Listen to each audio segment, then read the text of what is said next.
अज्ञानतिमिरान्धस्य ज्ञानाञ्जनशलाकया तस्मै श्रीगुरुवे नमः। नमः विष्णुपदाय रूपपृष्ठाय भूतले श्रीमद् भक्तिवेदांत नारायण गोस्वामी जी नाम श्री रूप श्री सनातन भट्ट रघुनाथ श्री जी गोपाल भट्टदास रघुनाथ छे गोसाई कर चरण वंदनीय ते विघ्नाश श्री कृष्ण चैतन्य प्रभु नित्यानंद श्री अद्वैत गदाधर श्रीवासादि गौर भक्तवृंद। हरे कृष्ण कृष्ण कृष्ण हरे हरे, हरे राम राम राम हरे हरे, हरे कृष्ण कृष्ण कृष्ण हरे हरे, हरे राम राम राम हरे हरे, हरे कृष्ण कृष्ण कृष्ण हरे हरे, हरे राम राम हरे हरे।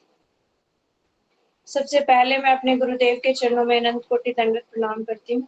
उसके बाद पूज्य बात सुंदर गोपाल प्रभु जी के चरणों में दंडवत प्रणाम। आप सभी कथा पिपासुओं को भी मेरा यथायोग्य दंडवत प्रणाम। हरे कृष्णा। आज का सेशन हमारा जो है बहुत बहुत बहुत महत्वपूर्ण है। यदि हम ये समझ गए कर्म क्या है, कैसे होता है, कर्म का फल कैसे आता है, तो हम भक्ति में कुछ आगे बढ़ जाएंगे। और यदि हम यही नहीं समझ पाए और इस कर्म चक्र में फंसे ही रहे तो हम भक्ति नहीं कर सकते। आजकल हमारे समाज में जो एक मुख्य जिसे कह सकते हैं प्रॉब्लम है, परेशानी है, वो क्या है? डिप्रेशन की। किसी से भी पूछ लो, छोटा बच्चा भी आजकल बोल देता है मैं तो डिप्रेशन में आ गया। डिप्रेशन क्यों आता है भाई? उसके पीछे का कारण तो जानो। हम क्या करते हैं, अच्छा डिप्रेशन आया, चलो साइकोलॉजिस्ट के पास, साइकेट्रिस्ट के पास चलो। वो क्या करता है? दिमाग को सुन्न करने की दवाइयां दे देता है, जिससे प्रॉब्लम वहीं की वहीं है, बस हमारा रिएक्शन रुक जाता है। पहले किसी चीज को हम देख के रिएक्ट करते थे, गुस्सा करते थे या फिर शाउट करते थे, वो अभी प्रॉब्लम तो खड़ी है, लेकिन हम सो गए हैं, आंखें बंद कर ली है, हम रिएक्ट नहीं कर पा रहे। बस इतना सा करती हैं ये सब मेडिसिन, इससे ज्यादा और कुछ नहीं करती दिमाग की दवाइयां। तो यदि हम उसके परमानेंट सॉल्यूशन पे जाएंगे तो प्रॉब्लम हमारे सामने होगी, हम जागृत अवस्था में होंगे, सोए नहीं होंगे, लेकिन उस प्रॉब्लम को हैंडल करना हमें आ जाएगा। ये उस प्रॉब्लम का परमानेंट सॉल्यूशन है कि प्रॉब्लम को हैंडल करना हमें आ जाए। तो प्रॉब्लम को हैंडल करना कब आएगा? जब हम समझ पाएंगे कि प्रॉब्लम क्या है, क्यों आई है, कैसे आई है। तो आज का हमारा टॉपिक जो है लॉ ऑफ कर्मा, यानी कर्म की गति, कर्म क्या है, कर्म कैसे किया जा सकता है और कर्म फल हमें कैसे प्राप्त होता है, कौन देता है, हमारे जीवन में सुख दुख क्यों आता है, क्यों हमारे सामने एक व्यक्ति बहुत अच्छा कार्य कर रहा है, बहुत अच्छा है, लेकिन वो दुखी है, उसको सारे दुख उसी को आ रहे हैं। और क्यों एक व्यक्ति जो सबको परेशान कर रहा है लेकिन उसको कोई दुख नहीं आ रहा।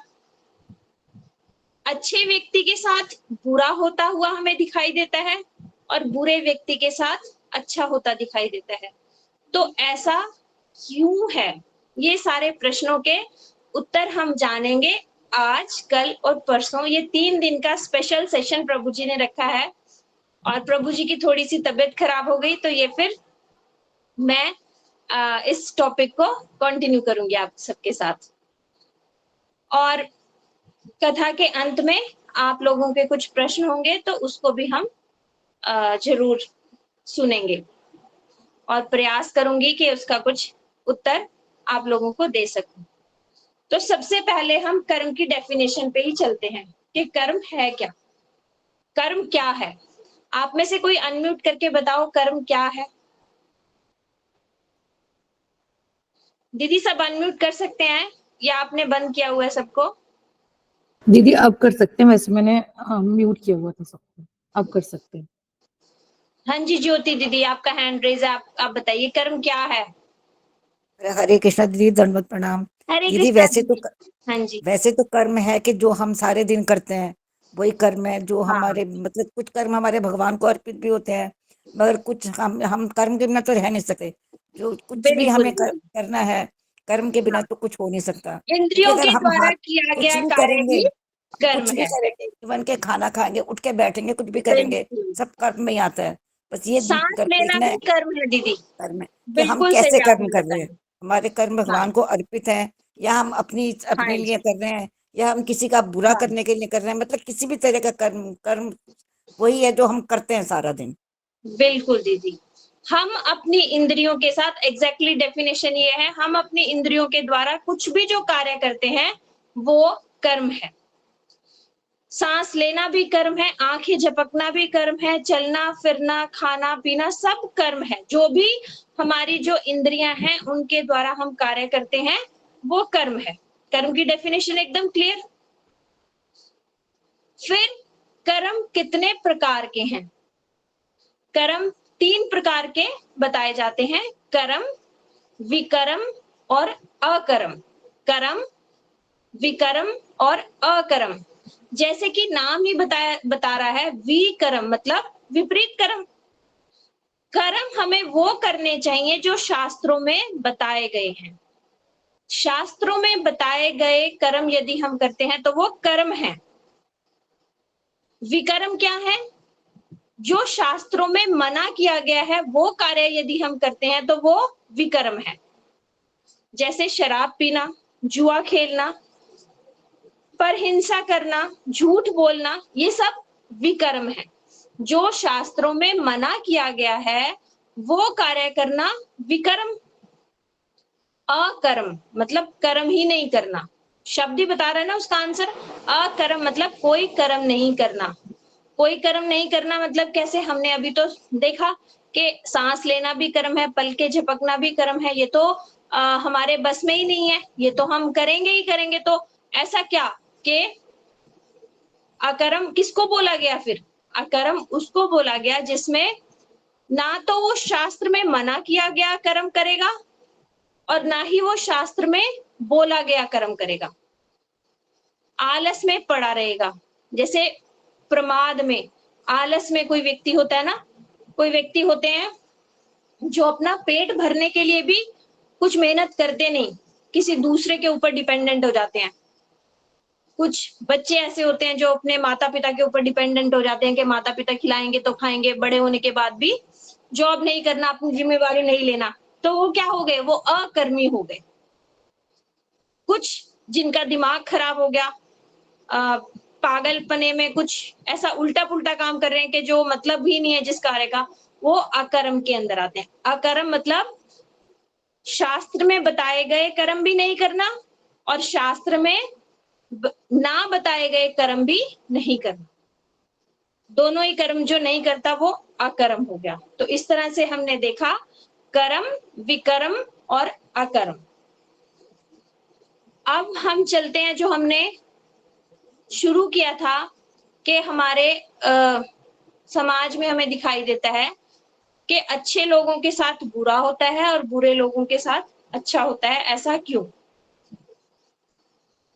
कर्म की जब क्लास आती है ना तो इसमें हम एग्जाम्पल्स के साथ समझते हुए चलते हैं। तो हम बहुत सारी कहानियां सुनेंगे 3 दिन।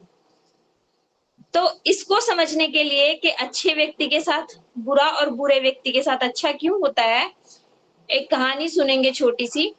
2 भाई हैं। 2 भाइयों में से एक भाई भक्त है, नाम जप करता है, गुरु मंत्र द्वारा दीक्षित है और दूसरा भाई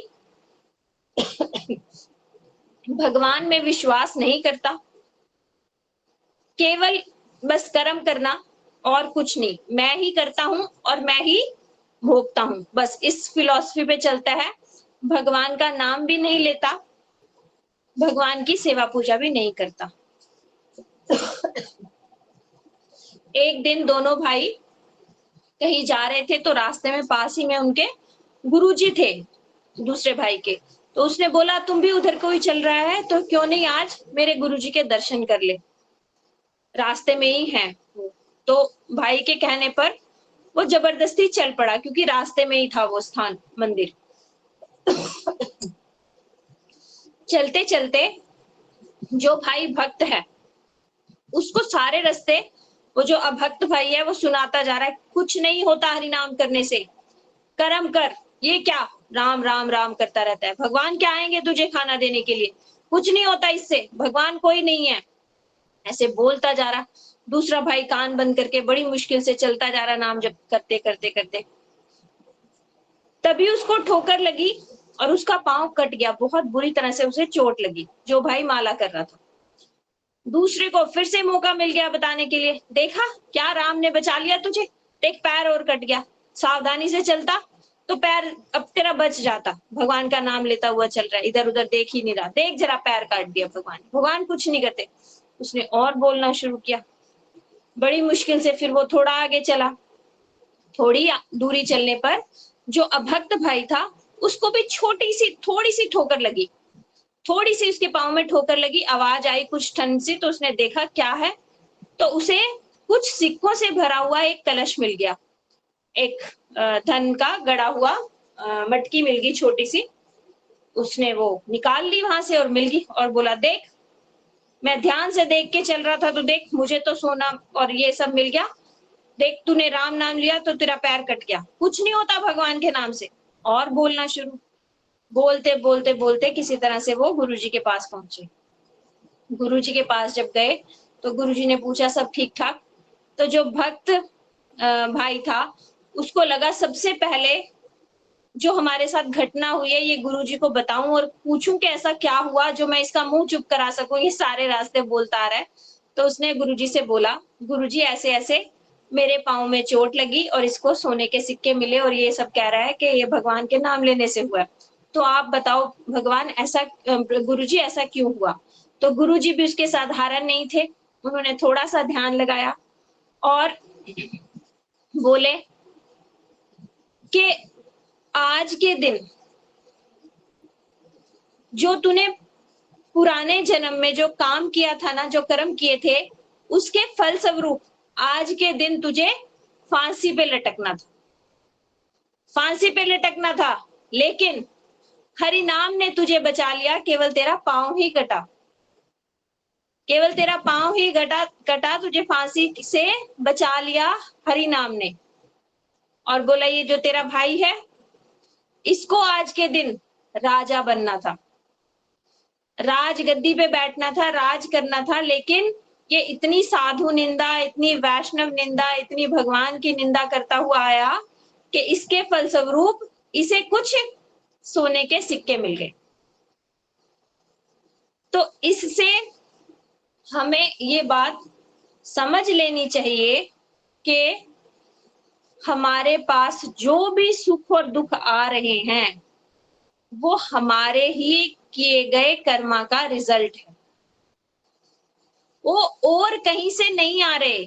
सामने वाला हमें दिखाई दे सकता है कि गाली तो सामने वाला दे रहा है तो यही खराब है, इसकी वजह से मैं दुखी हूं, नहीं। एक और छोटी सी कहानी सुनना और इस कहानी को हमेशा याद रखना, ये कहानी से आपका जीवन बदल सकता है। यदि आपको ऐसे समय पे ये कहानी याद आ जाए जब कोई आपको दुख पहुंचा रहा हो तो आपका रिएक्शन बदल सकता है।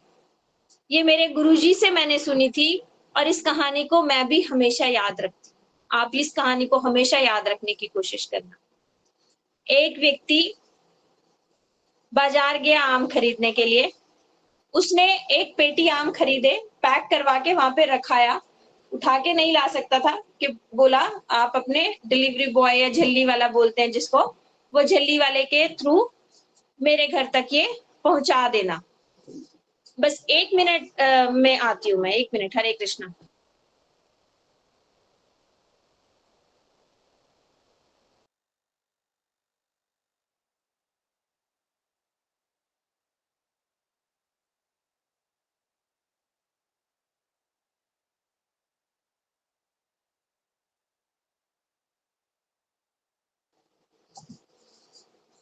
हरे कृष्णा जी। तो उस वहां पर छोड़ के आ गया दुकान पे, वो आम की पेटी बंद करवा के। और कुछ समय बाद वो दुकान वाले का जो डिलीवरी बॉय था वो घर में लेके आता है, तो वो पेटी खोल के देखता है, पेटी में एक आम खराब निकला, तो वो उसको मारने के लिए दौड़ता है। तो इतना खराब आम लेके आया मेरे लिए, मैं कितना पैसा, पूरा पैसा वहां पे दे के आया और ये खराब आम लेके आया। तो वो झल्ली वाला बॉय, जो डिलीवरी बॉय है, वो क्या कहता है, बाबूजी ये पेटी तो आप अपने आंखों के सामने हाथों से चुन चुन के इसमें आम रख के बंद करवा के लाए थे।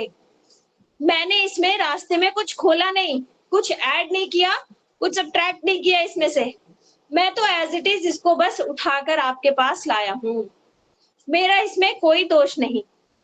जब आप आम चुन रहे थे, आपने ही कुछ असावधानी बरती, इसको ठीक से नहीं देखा और ये आम आपने ही सिलेक्ट करा, खराब आम।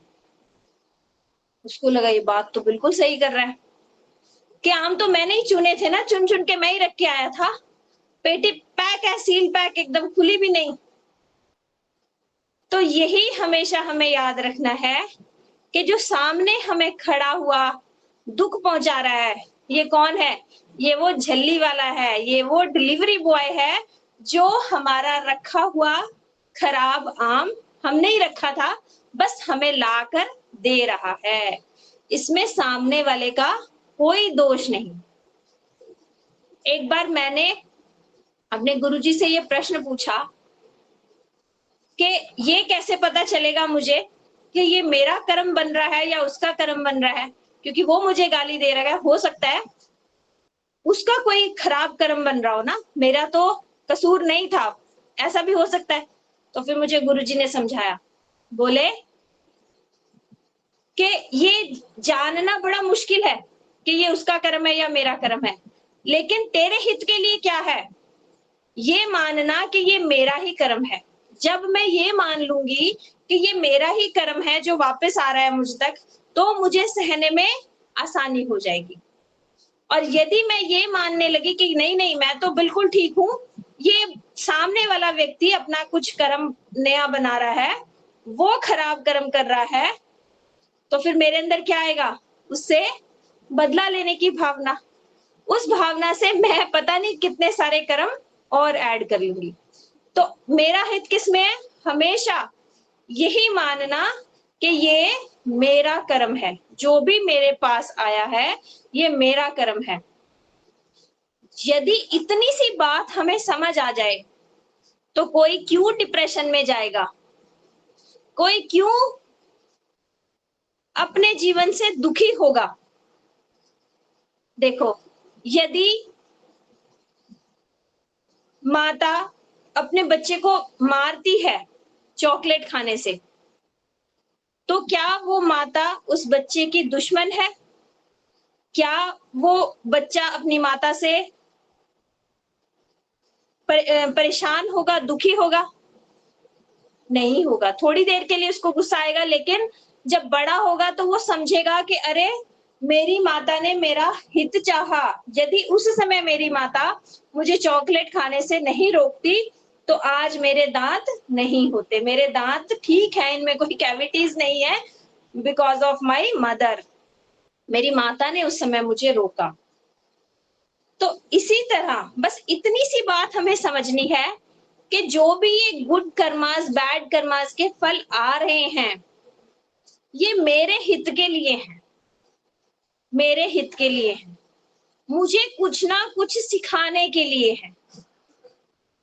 किसी कर्मा से मेरे को अच्छा सीख मिलेगा, कुछ दुख आया उससे कुछ सीखने को मिलेगा, कुछ सुख आया उससे भी कुछ सीखने को मिलेगा। तो अब हमारा नेक्स्ट क्वेश्चन होना चाहिए, क्या ये सुख और दुख के रिस्पॉन्सिबल भगवान है? भगवान देते हैं हमें सुख दुख, तो रिस्पॉन्सिबल हमारे भगवान है। इसके लिए भी एक कथा है जिसको हम सुनेंगे। आज का क्लास बहुत इजी छोटी छोटी कथाओं वाली होगी और कल इन कथाओं के ऊपर हम और तत्व कथा सुनेंगे, समझेंगे तत्व से कि हम कर्म कैसे करते हैं। आज हमें समझ आ रहा है कि कर्म का फल, अभी हम कर्म का फल अच्छे से समझ लें। बस एक टॉपिक है आज का हमारा कि जो भी कुछ मेरे जीवन में आ रहा है, इस सब का रिस्पॉन्सिबल मैं हूं और कोई नहीं। और दूसरा, इसको एक और इसको समझो, हम क्या करते हैं, जैसे ही दुख आया उसको खत्म करने के लिए हम पता नहीं क्या क्या उपाय करने में लग जाते हैं। लेकिन ये बात समझो, ये तो हमारे पास्ट कर्मस का फल आया है ना। ये कर्म मैंने किया है तो उसका फल भी मैं ही तो भोगूंगी, किसी और के पास कैसे चला जाएगा ये। आप इसको सिर्फ डिले कर सकते हो, कोई पूजा करके, कोई तंत्र मंत्र करके हम बड़े खुश हो जाते हैं, हाँ वो बाबा ने तो ये सब कर दिया, मेरा ये खत्म हो गया। लेकिन रियलिटी समझो इसको, वो जस्ट थोड़ा सा डिले हुआ, अगले जन्म में वो किसे कहते हैं ना, सूद के समेत इंटरेस्ट के साथ मिलने वाला, आपको कहीं गया नहीं। वो कर्म कभी भी खत्म नहीं हो सकते, कर्म फल कभी भी खत्म नहीं हो सकते, कभी भी खत्म नहीं हो सकते। अब आप कहोगे फिर हरिनाम करने का क्या फायदा, ये तो डरा दिया आपने, कर्म फल खत्म ही नहीं हो सकते। केवल और केवल एक रास्ता है, भक्ति के द्वारा। भक्ति के द्वारा हम अपने कर्म फल को बदल सकते हैं।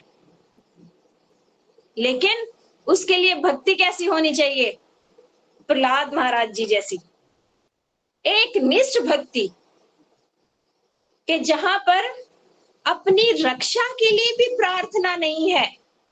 प्रहलाद महाराज जी ने बोला क्या, मैं ऊपर से फेंका जा रहा हूं, भगवान आओ आओ आओ, कितने सालों से आपकी माला कर रहा हूं, उसके बदले में ये मुझे फेंका जा रहा है, आग में जलाया जा रहा है। कहीं नहीं बोला उन्होंने। क्यों? क्योंकि उनको पूर्ण विश्वास था कि जो भी कुछ ये हो रहा है, मेरे ठाकुर जाने उसको। जो भी कुछ मेरे जीवन में घटित हो रहा है उसको भगवान जाने। भगवान को पता है ये ऐसा क्यों घटित हो रहा है, इस घटित होने के पीछे क्या कारण है, ये सब भगवान जाने। मैं क्यों इसमें फंसूं, मैं केवल और केवल भगवान का नाम जप करूं। मुझे इसके कर्म फल को रोकने में, हटाने में, समझने में कोई टाइम वेस्ट करने की जरूरत नहीं। जब ऐसी दृढ़ भक्ति आएगी तो भगवान आएंगे कर्म फल को भी काटने के लिए। लेकिन उससे पहले ऐसी दृढ़ भक्ति करनी जरूरी है। ये नहीं 4 माला कर ली और फिर भगवान को बोल दिया, भगवान 1 साल से 4 माला कर रहा हूं और मेरे को ही क्यों आपने टांग तुड़वाई, मेरी ही क्यों टांग तुड़वाई। 4 माला करने से इतना 1 साल में ऐसा होगा नहीं। ऐसा मत समझो, इसको उल्टा मत लेना कि 1 साल में भक्ति नहीं हो सकती। 1 दिन में भी भक्ति हो सकती है, लेकिन वो निष्ठा कितनी है, आपका दृढ़ विश्वास कितना है उसके ऊपर। अगर किसी को ये निष्ठा आ गई कि मेरे पालक, मेरे रक्षक केवल और केवल भगवान कृष्ण हैं, तो क्या फिर वो कुछ और काम कर सकता है? अभी हम जॉब कर रहे हैं, इसका मतलब क्या? इसका मतलब अभी ये दृढ़ विश्वास आया ही नहीं कि मेरे पालक कृष्ण हैं। अभी हमारी निष्ठा, श्रद्धा जितनी मात्रा में है उतनी मात्रा में भगवान हमें अनुभूति देंगे। इस भी बात का उल्टा मत मतलब समझना कि मैं कह रही हूं सब लोग जॉब छोड़ के बैठ जाओ, ऐसा नहीं। वो अधिकार आएगा, एक दिन ऐसा भी आएगा जब हमें लगेगा कि क्यों मुझे ये सब संसार करना।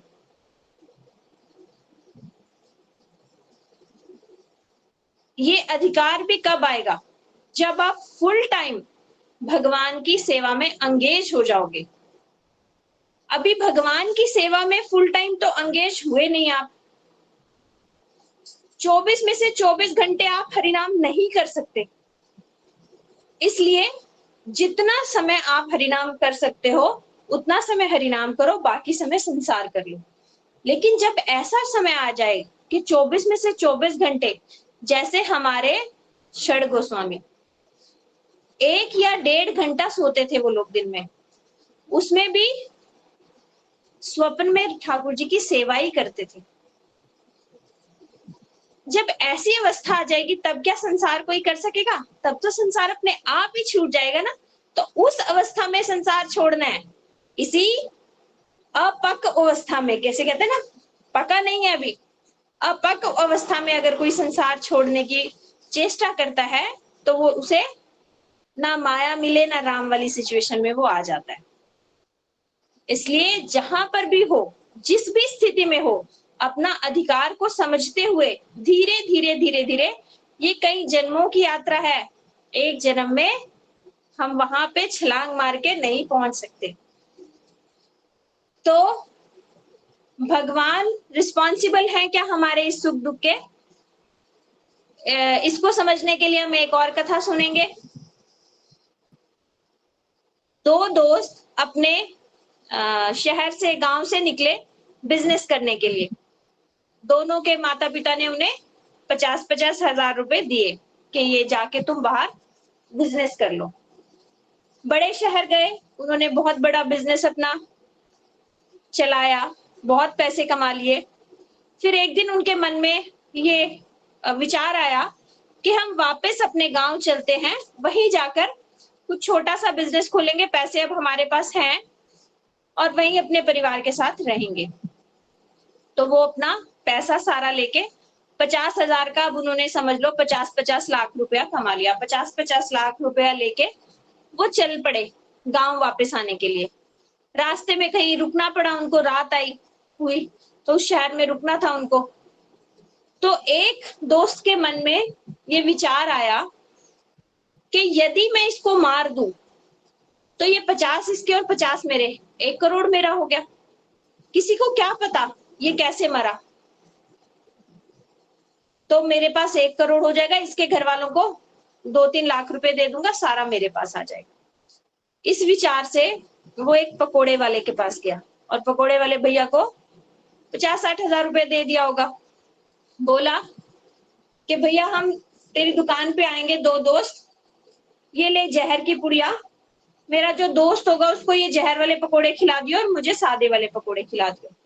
वो राजी हो गया, उसने वैसे ही किया। वो जहर वाले पकोड़े उस दोस्त को खिलाए, वो वहीं मर गया, उसका वहीं संस्कार करा, सारे पैसे लिए।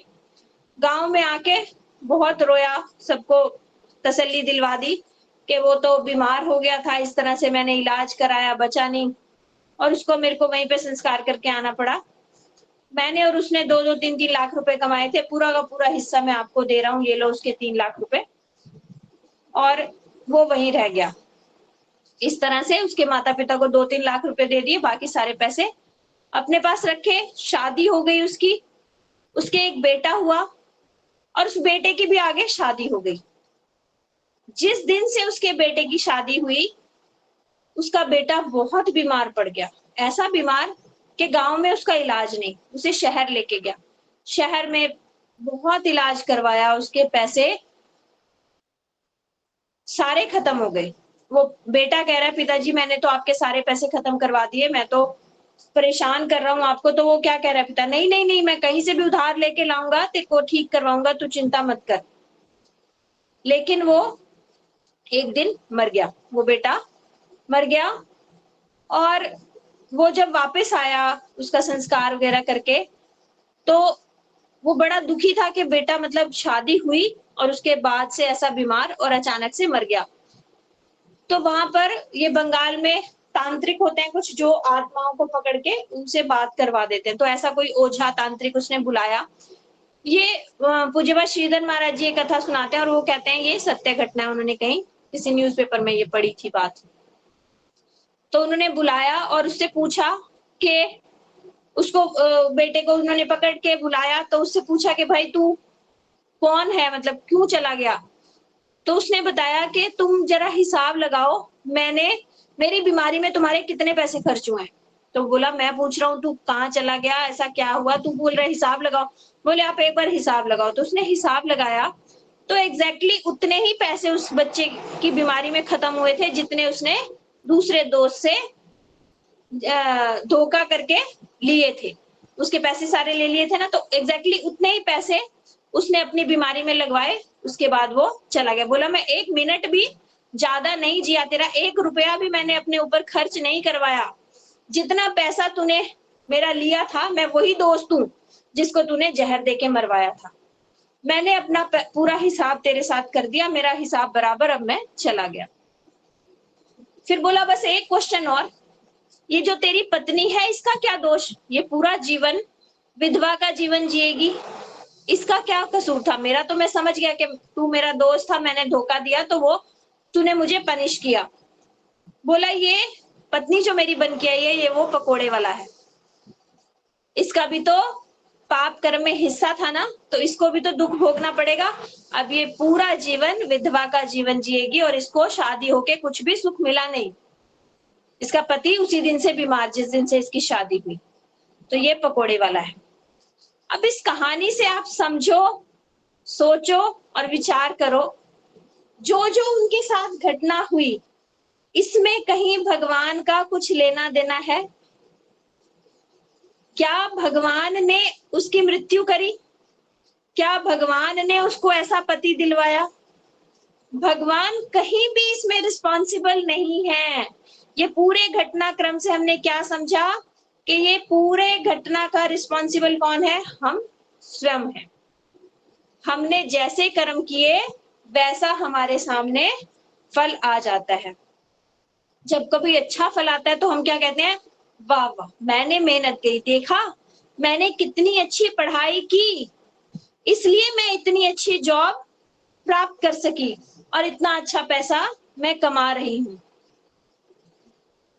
ये नहीं सोचा कि पढ़ाई करने के लिए बुद्धि किसने दी? क्यों तुम्हारे अंदर ऐसी बुद्धि है जो एक बार सुनते हो और याद कर लेते हो, और क्यों दूसरे बच्चे के अंदर ऐसी बुद्धि नहीं है जिसको 10 बार भी बताया जाए और उसको याद हुए? जो भी कुछ हो रहा है उसके रिस्पॉन्सिबल हम स्वयं हैं। हमारे जीवन में कोई सुख नहीं दे सकता, कोई दुख नहीं दे सकता। ये सुख और दुख के क्या कहते हैं, रिस्पॉन्सिबल लिखने वाले सब हम हैं। एक है ना, बोया पेड़ बबूल का तो आम कहाँ से पाए। हमने जब पेड़ बबूल का उगाया था, वो जिसमें कांटे निकलते हैं, तो हम उम्मीद कैसे कर सकते हैं कि इसमें आम उगेगा एक दिन? अगर हम ये वेट करें, अरे इतना बड़ा हो गया अभी तक आम नहीं आया इस पेड़ में, तो कोई क्या कहेगा? बेवकूफ, पेड़ तूने बबूल का उगाया और वेट कर रहा है आम की। तो इस तरह से जो भी हमारे जीवन में ये आता है सुख और दुख, वो हमारा ही पिछले जन्म का कर्मा है। ये इतनी सी बात यदि हमने पक्की कर ली तो फिर हम परेशान नहीं होंगे, फिर हम डिप्रेशन में नहीं जाएंगे। अभी हम डिप्रेशन में क्यों जाते हैं? मेरे साथ ही ऐसा क्यों हो रहा है, मैं ही क्यों परेशान हूं, दूसरे तो सुखी हैं, मैं ही क्यों दुखी हूं।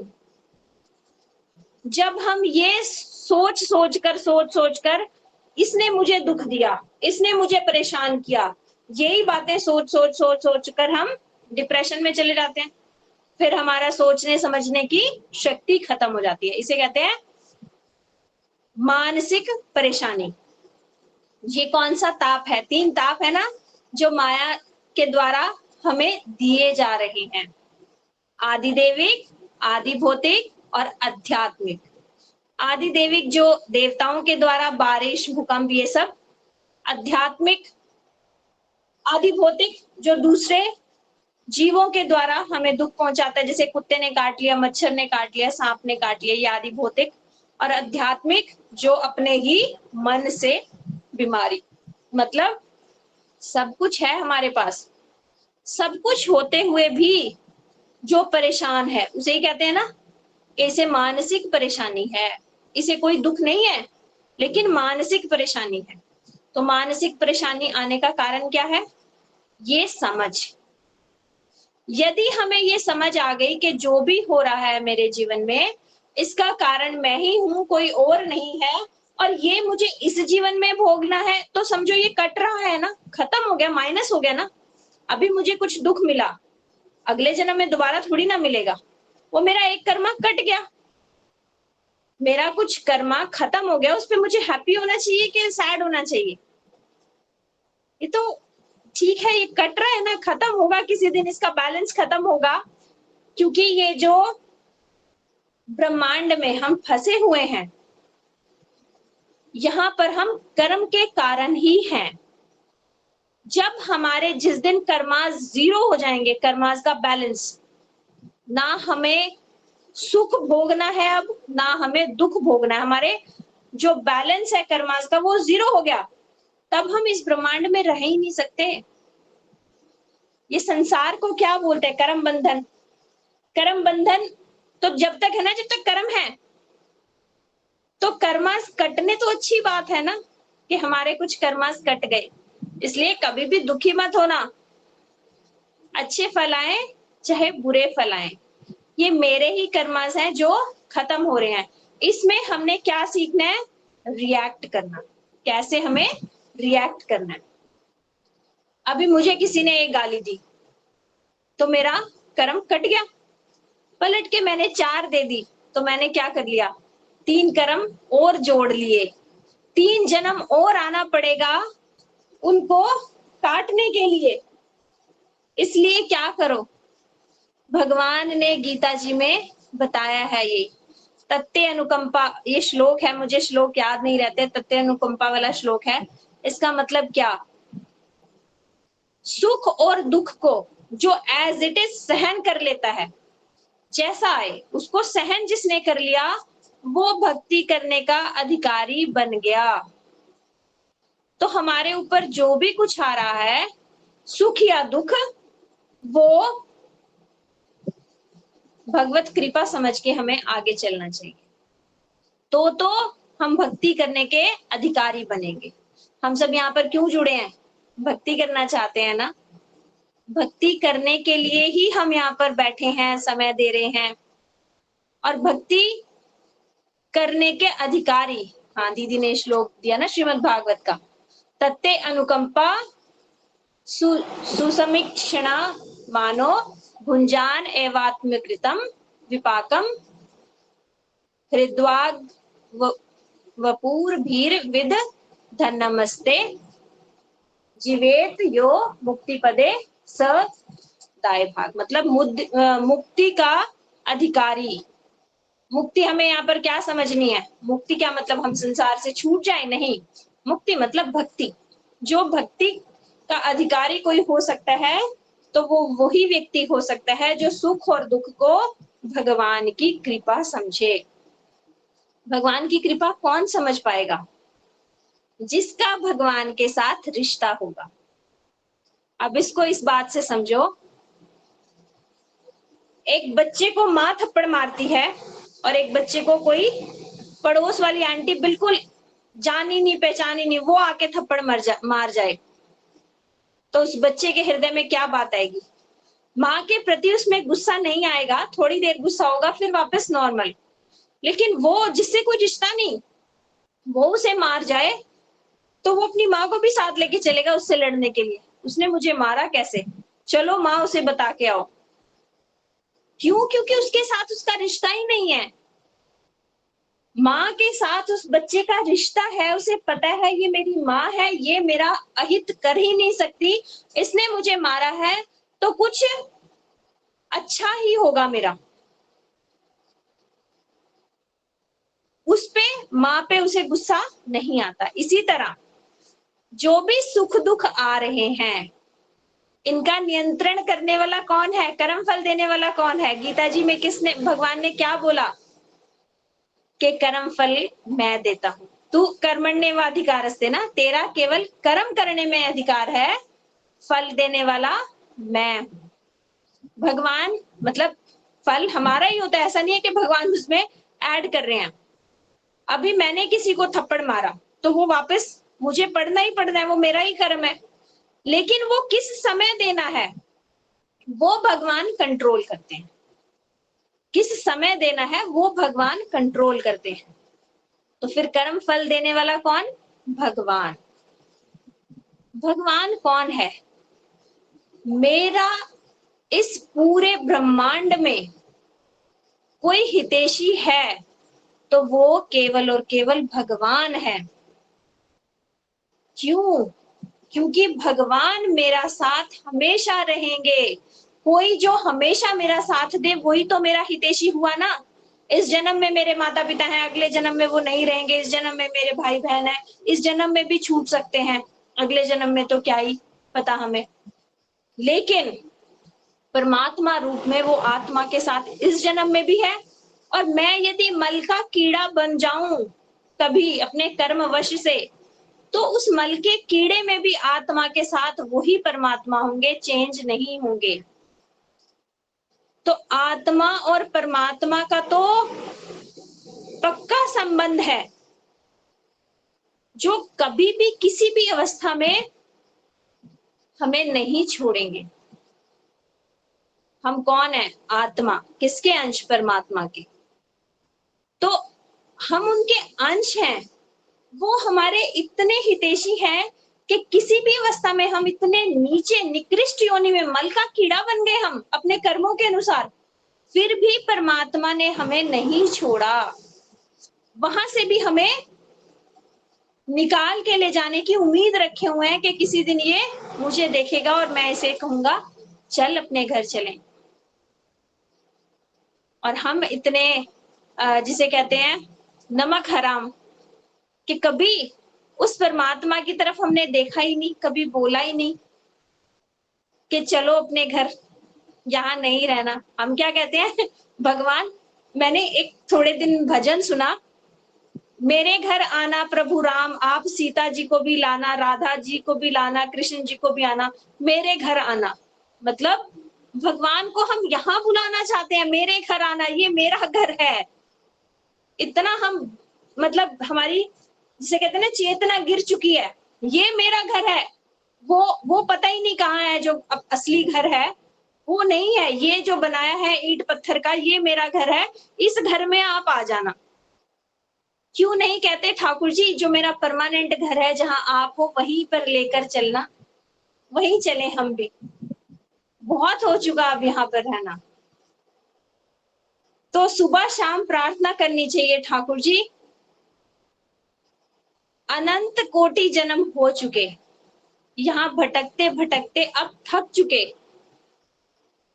अब बस आपके पास चलना है, अब आपके साथ चलना है, आपके साथ रहना है, आपकी सेवा करनी है, अपने असली घर चलना है। प्रभुपाद जी ने पत्रिका निकाली है ना, बैक टू गॉड हेड, मतलब अपने घर वापस जाना। तो हमें हमारे जो संत वैष्णव गुरुजन आए हैं, यही याद दिलाने के लिए आए हैं कि हम यहाँ के नहीं हैं। अपने घर वापस चलो भाई। अपने घर वापस कब चलेंगे? जब हम इस कर्म चक्र से बाहर निकलेंगे। तो आज का सेशन हम यहीं पे विराम देते हैं। हमने समझा कि कर्माज हमारे ही किए हुए हैं, हमारे ऊपर जो सुख दुख आ रहा है वो केवल हमारा किया हुआ है, कोई उसका रिस्पॉन्सिबल नहीं है, भगवान भी उसके रिस्पॉन्सिबल नहीं है। ये आज हमने सीखा। कल हम क्या सीखेंगे? कल हम सीखेंगे, आप सब पेन कॉपी लेके कल नोट करके लिखना, कल तत्व कथा है। आज हमने कहानियों से समझा ये सब। कर्म हम करते ही क्यों हैं? कर्म हम क्यों करते हैं? इस कर्म चक्र में हम फंसे हुए हैं, तो कर्म ही क्यों कर रहे हैं हम? कर्म कैसे किए जाते हैं, कल हम ये सीखेंगे। और परसों हम क्या सीखेंगे कि इस कर्म चक्र से छुटकारा कैसे मिलेगा। हरे कृष्णा। वांछा कल्पतरुभ्यश्च कृपा सिंधुभ्यो च पतितानां पावनेभ्यो वैष्णवेभ्यो नमो नमः। हरे कृष्णा जी आप सभी को। हरे आपका कृष्णा किसी का माता कुछ जी। प्रश्न है हरे तो? कृष्ण माता जी, हरे कृष्ण दीदी। हरे हरे कृष्णा कृष्णा। जी। जी हरे दंडवत कृष्ण प्रणाम, दीदी। बहुत सुंदर हरे था। कृष्ण दीदी। हरे कृष्णा जी। हरे कृष्ण दीदी। किसी का कुछ हरे प्रश्न है तो कृष्ण आप हैंड दीदी, रेज कर सकते दंडवत हो। प्रणाम। हाँ दीदी। एकता दीदी का हरे कुछ कृष्णा प्रश्न है? दीदी। हरे कृष्णा दीदी। रमा रमा दीदी का रमा कुछ दीदी का प्रश्न है? प्रश्न है। रमा दीदी, हरे कृष्णा। हरे कृष्णा रमा दीदी बोलिए। Get on. सरला दीदी आप बोलिए, आपने माइक ऑन किया है। ये गृहस्थी छूटेगी कैसे? मोह ममता छूटती नहीं है गृहस्थी में रहते हुए तो। हाँ, मोह ममता नहीं छूटती ना। अभी ये नहीं कल छूटती है। सीखेंगे। हाँ, ये कल सीखेंगे कर्म कैसे करने हैं। अभी हम कर्म कैसे कर रहे हैं? आसक्ति वश कर्म कर रहे हैं। मन अभी अशांत ये मेरा घर है ना, इससे कर्म चल रहे हैं। तो ये कर्म कैसे किए जाते हैं ये हम कल सीखेंगे। और एक मन दिन में नहीं दीदी, जब हमें अपना देखो, इसको एक कहानी से समझो। एक छोटे बच्चे को कोई डाकू लेके चले गए, डाकू उठा के लेके चले गए, उन्होंने पाला। वो छोटा बच्चा था, माता पिता देखे नहीं, वो क्या समझता है यही मेरे माता पिता है। हाँ, हाँ, लेकिन किसी दिन कोई ऐसा पड़ोसी उसे मिल गया जिसको पता चला कि अरे ये तो उसका बेटा है जो बचपन में गायब हो गया था और इनका तो है नहीं। वो आगे हाँ। क्या दिखाता है? वो आगे दिखाता है, देख तेरी शक्ल तेरे पिता जैसी है, ये तेरा पिता है असली। तू जिनके घर में रहता है वो तो काला है, तू सफेद गोरा है, क्या तेरी शक्ल इनसे मिलती है? वो कहता है नहीं नहीं, हाँ समझा, उसने देखा, बोल रहा हाँ इससे तो मिल नहीं रहा, इससे मिल रहा हूँ। तो उसने बताया अरे तुझे बचपन में उठा के ले आए थे ये लोग, तो किडनैपर है। तू अपने पिता के पास चल, तेरा पिता को मैं जानता हूँ, मैं तुझे लेके चलूंगा। तो क्या वो व्यक्ति अब भी प्रेम करेगा उनसे, उन डाकुओं से? या नहीं करेगा। अपने पिता को ढूंढने के प्रयास में लग जाएगा और अपने पिता से बिना देखे भी उसे प्रेम हो जाएगा कि कोई मेरा पिता है। जी जी। तो इसी तरह जैसे जैसे हमें समझ आएगा ये संसार क्या है, हमारा यहाँ पर सबके साथ रिश्ता क्या है और भगवान के साथ हमारा रिश्ता क्या है, यहाँ पर जिनके साथ भी हमारा रिश्ता है ना दीदी, ये सब हमारा कर्मास के अनुसार है। हमने किसी के साथ अच्छा किया था तो अच्छा भाई, अच्छा पिता, अच्छा बेटा बन के हमारे साथ आ गए। किसी के साथ बुरा किया था तो खराब भाई, खराब पिता, खराब बेटा बन के, खराब बहू, खराब माता ये बन के आ गए। ये हमारे कर्मा के लेने देने वाले हिसाब किताब वाले लोग हैं। लेकिन हमारा रिश्ता किसके साथ है? वो परम पिता परमेश्वर परमात्मा के साथ, ठाकुर जी के साथ। तो उन्हें ढूंढना है ना। इसमें क्यों पढ़ना हमें कि कोई कैसा है क्या है? जैसे हैं सब अच्छे हैं, लेकिन हम यहाँ पर घूमे हुए लोग हैं। हमें यहाँ पर चुपके अपने पिता को ढूंढना है ताकि उन डाकुओं को पता भी ना चल जाए जो हमें उठा के लाए ना। तो समझो घर गृहस्थी में सबको पता भी ना चल जाए कि इसने गृह त्याग कर दिया, अब से ये हमारे साथ बात नहीं करेगी, ऐसा नहीं। सबके साथ रहते हुए चुपके अपना हरिनाम करना है, छुपा के करना है, क्योंकि जितना ज्यादा फैलाओगे उतना ज्यादा प्रॉब्लम्स भी आ सकती हैं। हाँ जी। कि इसने ऐसा क्यों कर दिया, तिलक क्यों लगाना शुरू कर दिया, प्याज क्यों छोड़ दिया, ये सब आएगी। इसलिए जितना हो सकता है अपना भजन छुपा के करना। हमारी ये क्या है? भजन क्या है? भजन है उस परमेश्वर की तलाश। हम उनको पुकार रहे हैं। हरिनाम करना मतलब क्या? पुकारना, ठाकुर जी को पुकार रहे हैं, आवाजें लगा रहे हैं, चिल्ला रहे हैं। जब कोई बच्चा खो जाता है क्या करता है? उसको ना घर का एड्रेस पता, ना उसके पास पैसे हैं, कुछ नहीं है, उसके पास क्या है? केवल आवाज, जिससे वो चिल्ला सकता है। माता पिता मम्मी पापा ऐसे रोएगा ना, तो वही रोना है। हरिनाम करना मतलब क्या? हरे कृष्ण कृष्ण कृष्ण हरे हरे, हरे राम राम राम हरे हरे। क्या कर रहे हैं हम?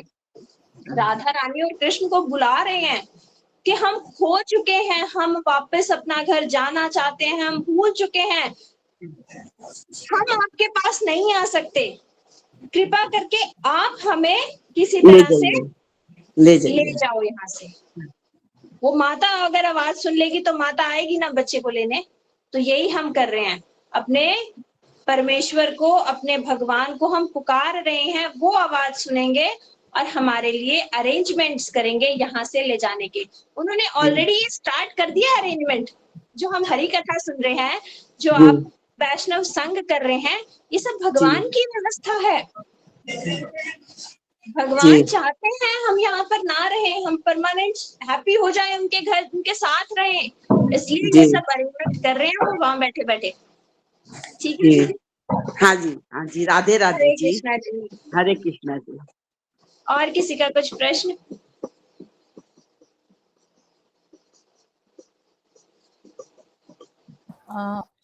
वीना वीना दीदी। वीना हरे दीदी कृष्णा बोलिए। दीदी। दीदी हरे कृष्णा। हरे कृष्णा जी। दीदी क्या हमारे कर्म जीरो होंगे कभी? हमारे कर्म जीरो होंगे? बिल्कुल होंगे। कर्म जीरो हुए बिना हम यहाँ से जा ही नहीं सकते इस ब्रह्मांड में। बिल्कुल होंगे हमारे कर्म जीरो। वही कर्म योग सीखना है हमें, है ना? कर्म योग हम तीसरे दिन सीखेंगे। जी। ठीक है दीदी, हरे कृष्णा। एकता दीदी, हाँ जी। दीदी आज की क्लास हरे की कृष्णा रिकॉर्डिंग दीदी। हरे कृष्णा दीदी। हाँ जी, बोलिए।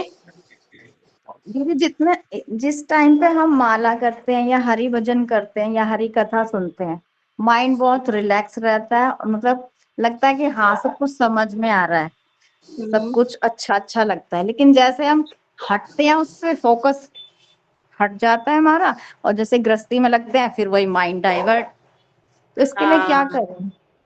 बहुत ऐसे में ज्यादा असमंजस हो ये मैंने जाता भी है। पूछा था गुरुजी से, तो उन्होंने बताया कि जैसे एक छलनी है, छलनी में कितने सारे छिद्र हैं, उसके अंदर रस कितनी देर रुकेगा? हाँ जी। डालोगे और निकल जाएगा, डालोगे और निकल जाएगा। तो क्या ऐसा उपाय करें कि उस छलनी में भी रस रहे? उस छलनी को रस में डुबो दो। रस का पात्र भरा हुआ, उसमें यदि हम छलनी डुबो देंगे तो उस छलनी में रस रहेगा ना, तो रस निकलेगा कब? जब उस छलनी को ऊपर लाएंगे। तो मतलब क्या, हमें पूरा दिन दीदी हरि कथा सुनना है, बोलना है, हरि नाम करना है। जितना समय हम ज्यादा मैक्सिमम इसमें दे सकते हैं ना, तभी ये रस टिकेगा। और जैसे ही हम निकले, छलनी ऊपर उठाई, रस बह गया। यही तो कंडीशन हो रही है। हाँ यही हो रहा है है ना? दीदी।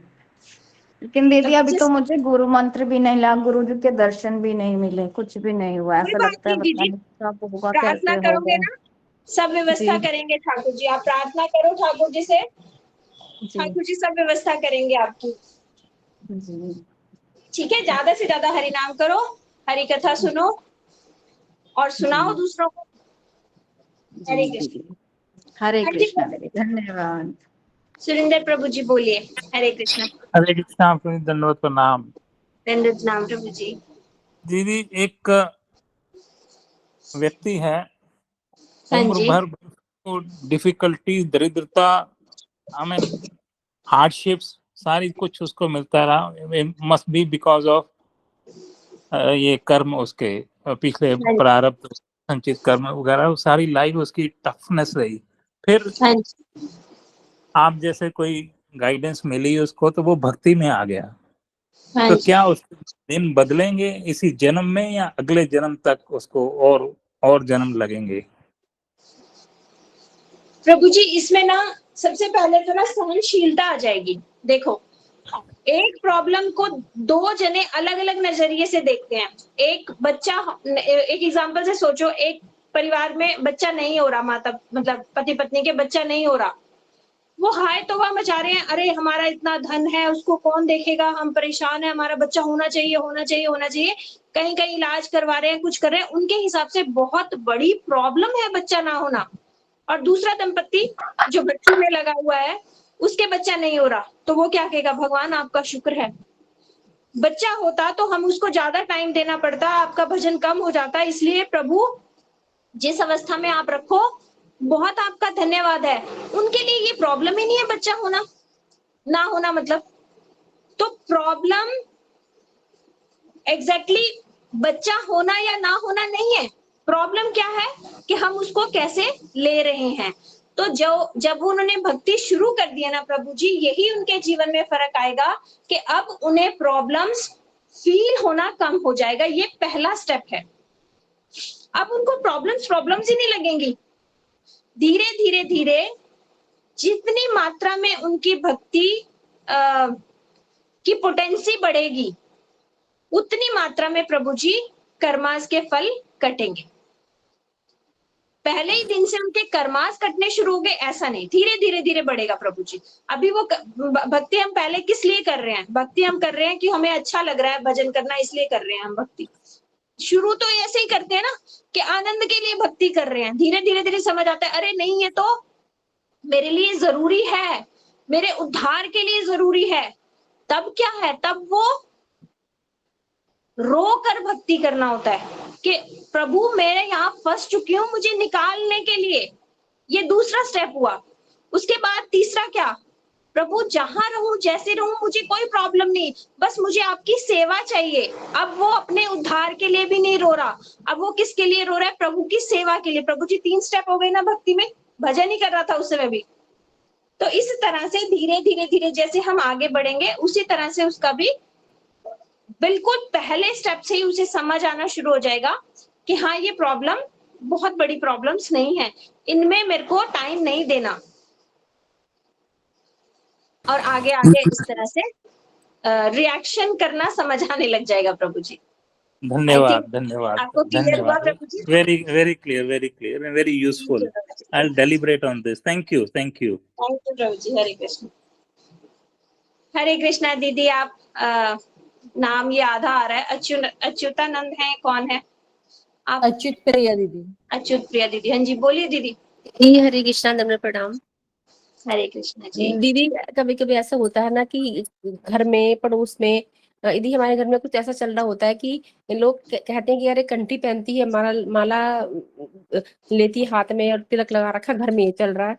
तो दीदी कुछ चीजें हमारे हाथ में नहीं होती और हमारी भक्ति में फिर आँच आती है, तो दीदी इस समय कर्मास का क्या समझे कि वो हम सब सह रहे हैं कि लोग हमारी भक्ति को कहते हैं अरे ये तो हो रहा है वो हो रहा है, दीदी हमारे हाथ में कुछ है नहीं, दीदी ऐसे में क्या करना चाहिए?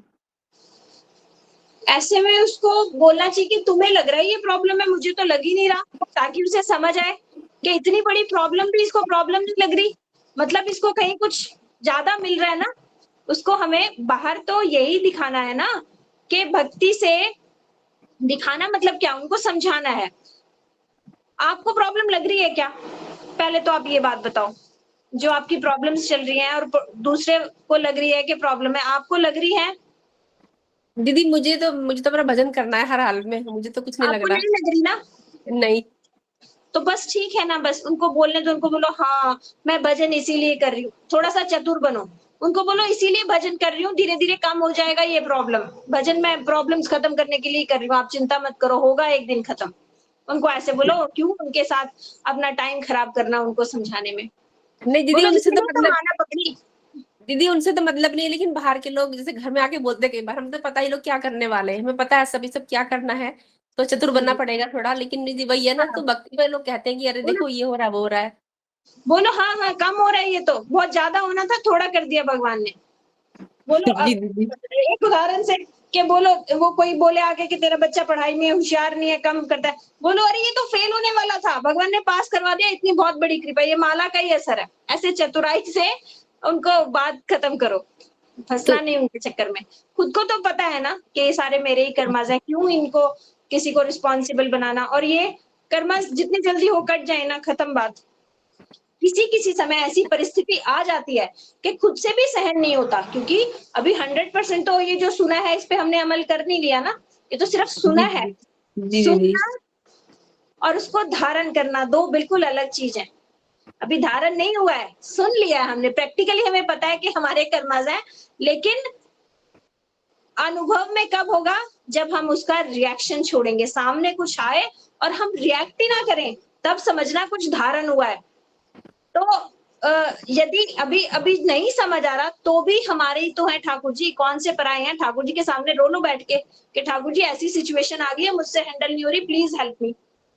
ये मत कहना, डिमांड मत रखना कि ये फेल हो गया तो इसे पास करा दो, पर हाँ इतना बोल देना कि मुझे बुरा लग रहा है, मेरा ये दुख महसूस होना कम हो जाए, है ना। वो तो उसके कर्मास हैं, जो कोई भुगत रहा है या खुद भोग रहे हैं उसको कर्मास हैं, लेकिन सुख दुख सहने की शक्ति तो हम मांग ही सकते हैं ठाकुर जी से कि ठाकुर जी जो भी परिस्थितियां आई हैं उस परिस्थिति में मेरा नाम ना छूटे, क्योंकि जब हम उसमें फंस जाएंगे, दुख आया और हम दुखी हो गए तो दीदी नाम नहीं हो पाएगा ना। तो ये प्रार्थना तो हम कर ही सकते हैं ना, ठाकुर जी जो भी परिस्थिति है इसको सहने की हमें हिम्मत दे दो। दीदी ठाकुर जी से हिम्मत मांगना। दीदी मैं ठाकुर से मांगती भगवान ने ये सहने की शक्ति दे दो। दीदी ये गलत तो नहीं है ना? क्या वैसे तो सहने की? कि मतलब सहने की शक्ति दे दो, ये जो हो रहा है इसको बस मेरा हाँ, हरिनाम होता रहे बस। जब कभी बहुत ज्यादा फंसो तब, रोज नहीं मांगना, जो नहीं कंट्रोल हो रहा, समझ नहीं आ रहा, हरिनाम में असर डाल रहा है, माला कर रहे हैं और वही सिचुएशन घूम रही है, ऐसा क्यों हो गया, ऐसा क्यों गया, उस समय प्रार्थना कर सकते हैं ठाकुर जी ये सब मुझसे नहीं हैंडल हो रहा, मैं हरिनाम करना चाहती हूँ लेकिन इसी में फंसी हूँ, आप मुझे सहायता कर दो, है ना, जिससे मैं सहन शक्ति आ जाए। जी दीदी, बस हमारे भक्ति। अपने हैं ठाकुर जी, पराए जी नहीं दीदी, है। बिल्कुल दीदी। दीदी ये तो है, बस ये चीज मान के ना बहुत अच्छा लगता है, ठाकुर सब देख रहे हैं, वो सब करेंगे, हैंडल खुद ही करेंगे वो। हाँ, और क्या दीदी। जी छोटे दीदी। बच्चे बनना है, बिल्कुल छोटे बेबी जैसे, छोटे बच्चे को कुछ फिक्र नहीं। माँ को चिंता है कि मच्छर आ गए हैं, अब इसको मच्छर ना काटे, अब इसको करवट दिलवाना है, अब इसको दूध पिलाना है, जैसे बिल्कुल माँ को चिंता है ना, ऐसे ही हमारे प्रभु को उन माँ से भी ज्यादा चिंता है। बस हमें अभी क्या है, ये विश्वास नहीं है। जी दीदी। उस माँ से ज्यादा चिंता है हमारे ठाकुर को हमारी, तो क्यों हाथ पैर इतने मारने। ठीक है, ठाकुर जी देखेंगे ना। जो वो करेंगे अच्छा ही करेंगे हमारे लिए, खराब तो करेंगे बिल्कुल नहीं। बिल्कुल बिल्कुल। और दीदी एक बात और है, जैसे हम लोग जो भक्ति में आते हैं, पहले दिन लाइफ अच्छी चलती है, दाम्पत्य जीवन सही चलता है, लेकिन अचानक से ऐसा क्या होता है कि सब गड़बड़, तो ये ठाकुर जी की कृपा होती है ना। नहीं दीदी, इतनी जल्दी कृपा नहीं होती, ये सब हमारे कर्मास हैं, और इसमें हमें ना थोड़ा सा चतुर बनना पड़ेगा। गड़बड़ खुद से नहीं करवानी, क्योंकि संसार में देखो, इसमें प्रभुपाद जी से पूछा ना कि गृहस्थ भक्तों का क्या धर्म है, तो गृहस्थ भक्त को बाहर ऐसा बिल्कुल नहीं दिखाना चाहिए कि ये भक्ति करती है और इसका घर ठीक नहीं चल रहा, तो दूसरा कोई भक्ति क्यों करेगा हमें देख के। वो क्या कहेंगे, उसके साथ नहीं जाना, उसने अपना घर बिगाड़ रखा है, तुम भी बिगड़ जाओगे। तो हमारा क्या कर्तव्य है, बाहर ऐसा दिखना चाहिए कि इससे बेस्ट घर नहीं है, तो हमें अपनी सहनशीलता बढ़ाकर बाहर बहुत अच्छा दिखाना है। अगर हमने अपना घर बिगाड़ लिया ना, तो 4 भक्त बनने से रोक दिए हमने, भगवान का जी प्रचार दीदी। क्या किया। दीदी भक्ति बदनाम हो जाएगी फिर। हाँ, इसलिए सब अपना अंदर रखना है, सब ठीक है, कोई बिगाड़ना नहीं हमें। दीदी इसको ऐसे समझो, ये अभी शुरू में ना उत्साहमयी भक्ति होती है, उत्साह में हम क्या करते हैं, उत्साह हो गया, आज से हम भक्त बन गए, ये प्याज लहसुन खाने वाले इन लोगों से हमारा नाता नहीं, ये अभक्त हैं। हमने क्या सुन रखा है, जैसे भरत ने अपनी माता त्याग दी, और भाई किसने त्यागा, विभीषण ने। विभीषण ने अपना भाई त्याग दिया, हमें भी त्याग देने हैं सब। हमने ये लाइन रट ली, और बस आज से हमारा मतलब नहीं। अरे पहले भरत तो बनो, भरत बनने के बाद त्यागना, अभी भरत बने नहीं, अभी त्याग दोगे तो ना इधर के ना उधर के। इसलिए अपनी भक्ति बढ़ाने पे छुपा के जोर देना है, बाकी सबसे व्यवहार अच्छा करना है, मन ठाकुर जी को देना है, तन नहीं देना। तन इस संसार को दे दो, इस संसार के काम करते रहो, जो देख रहा है करते रहो, मन से केवल और केवल चिंतन है ठाकुर जी को। इसलिए भगवान को हमारा मन चाहिए। हम क्या करते हैं, शरीर तो दे देते हैं भगवान को, भगवान सुबह से शाम तक मंदिर साफ करा, ये करा वो करा, लेकिन मन कहाँ दे रखा है, मन संसार को दे रखा है। ठाकुर जी की आरती कर रहे हैं और मन क्या कर रहा है, अरे बेटा आने वाला होगा, उसका तो खाना बना दिया, ये कर दिया वो कर दिया, मन वहां जा रहा है, और मुंह से बोल रहा हूँ जय जय जय जय जय राधा कृष्ण। ये उल्टा करना है। चाहे हम बर्तन मांज रहे हो, लेकिन मन कहाँ हो, अरे ठाकुर जी आज तो मैंने आपका श्रृंगार किया ही नहीं, जल्दी जल्दी श्रृंगार किया, पता नहीं कैसा हुआ, ठाकुर जी आपको कैसा लगा होगा, अच्छा कल मैं आपका थोड़ा जल्दी उठ के ये वाली माला पहनाऊंगी, ये वाली वो। मन ठाकुर जी को देना है, समझ गए। जी दीदी, थैंक यू दीदी, थैंक यू सो मच। धन्यवाद, प्रणाम दीदी। हरे कृष्णा जी। ठीक है दीदी, सबके हो गए प्रश्न। सुनीता दीदी। बस ये प्रश्न के बाद आज सेशन हाँ, खत्म हाँ, करेंगे, हाँ। कल फिर बाकी और लेंगे। हाँ जी। जी सुनीता हरे दीदी। कृष्णा दीदी। हरे हरे कृष्णा कृष्णा जी। दीदी, धन्य प्रणाम दीदी। हरे कृष्णा जी। दीदी मैं ये बोलना चाहती हूँ, मेरे ना जैसे मैं कथाएं सुनती हूँ, कथाएं बहुत सुनती हूँ, मतलब ऐसा लोभ हो गया कि हर समय कथाएं सुनती रहूं और लिखती भी रहूं, उनको मतलब हृदय में धारण भी करती रहूं, और लेकिन ना घर के काम के लिए फिर समय कम पड़ जाता है, फोन में लग के फिर घर के उस काम में समय नहीं रहता, अब बस उसी में और ध्यान रहता है। वो ना वो जब हम एक्सपीरियंस्ड लोगों के साथ मिलोगे ना, तो ये सब भी सॉल्यूशन मिल जाएगा। हम क्या करते हैं, कानों में ईयरफोन डालते हैं और हाथों से काम करते हैं, कथा भी सुन रहे हैं और काम भी कर रहे हैं, क्योंकि करना पड़ेगा ना दीदी, ऐसे थोड़ी है कि घर गृहस्थी छोड़ के एक दिन हम बैठ जाएंगे, अभी वो समय आया नहीं। इसलिए कान में कथा लगाओ और हाथों से काम भी करो। बिल्कुल बैठ के एक जगह इतने घंटे देना पॉसिबल नहीं है दीदी, चलते फिरते हमें कथा सुननी पड़ेगी। ठीक ठीक है दीदी? सुनीता दीदी का लेफ्ट हो गया क्या? हरे कृष्णा सुनीता दीदी। जी दीदी, लैपटॉप। ठीक है दीदी, फिर आज हम यहीं पे विश्राम करते हैं। वांछाकल्पतरुभ्यश्च कृपा सिन्धुभ्यश्च पतितानां पावनेभ्यो वैष्णवेभ्यो नमो नमः। हरे कृष्णा जी, आप सभी को कल फिर हम हरे हरे कृष्णा दीदी, सभी को प्रणाम। हरे कृष्णा दीदी।